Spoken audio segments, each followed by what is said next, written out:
اب پوچھو نا کسی سے آپ کون؟ بریلوی۔ آپ کون بھائی؟ میں وہابی۔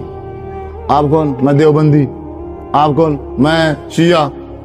اگر بندہ کہہ دے، میں نے کافی بار مجھ سے کسی نے سوال کیا آپ کون ہے، میں نے کہا مسلمان۔ او وہ تو ٹھیک ہے، وہ تو سارے مسلمان ہیں، سمجھ ہو کون؟ لو تو مسلمان کے بعد بھی کوئی سوال ہے؟ بندہ اگر کہے کہ میں مسلمان ہوں، اس کے بعد کوئی سوال بچتا ہے؟ جب بندہ کہہ دے میں مسلمان ہوں، اس کے بعد کوئی سوال ہے باقی؟ یہ کہنا میں بریلوی ہوں، دیوبندی ہوں، ضروری اس کی ضرورت ہے؟ ہم نے بنا لی ہے نا اپنی ضرورت۔ ہم کہتے ہیں یہ پہچان ہے۔ یہ کہاں لکھا ہوا ہے قرآن میں اور حدیث میں کہ ایک مسلمان کی پہچان فرقہ ہے؟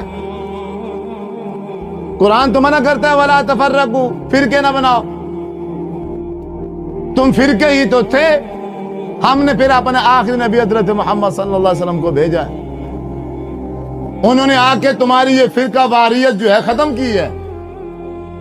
تم سب کو جہنم کے کنارے سے بچا کے ایک راستے پہ لگایا ہے جو راستہ صراط مستقیم ہے، جو قرآن اور حدیث کا راستہ ہے۔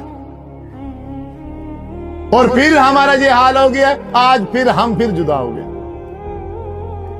ہر بندے کی اپنی ایک ٹون ہے، ہر بندے کا اپنا ایک دماغ ہے، ہر بندے کی اپنی ایک سوچ ہے، اور بندہ اپنی اس سوچ کے مطابق چلتا ہے۔ اگر اس کی سوچ کے خلاف قرآن کی آیت آ جائے نہیں قبول کرتا، اس کی سوچ کے خلاف حدیث رسول آ جائے نہیں قبول کرتا، انکار کر دیتا ہے، بالکل صاف انکار کر دیتا ہے، اپنے نبی کے فرمان کا صاف منکر بن جاتا۔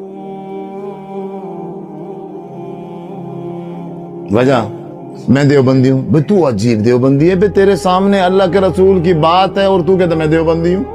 وہ کیا ہوتا ہے دیوبندی؟ کیا وہ الگ کوئی نبی ہے؟ اہل تشیع کا الگ نبی ہے؟ بریلویوں کے لیے کوئی اور نبی ہے؟ یا یہ جو فرقے ہمارے اس معاشرے میں ہیں ان سب کا قرآن الگ الگ ہے؟ یہ قرآن کی کتاب ایک ہے یا الگ الگ ہے؟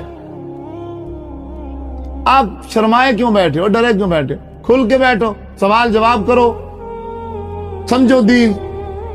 دین سمجھانے کے لیے آیا ہوں، تقریر کرنے کے لیے نہیں آیا۔ تقریریں تو آپ سن کے 50 سال ہو گئے آپ کو۔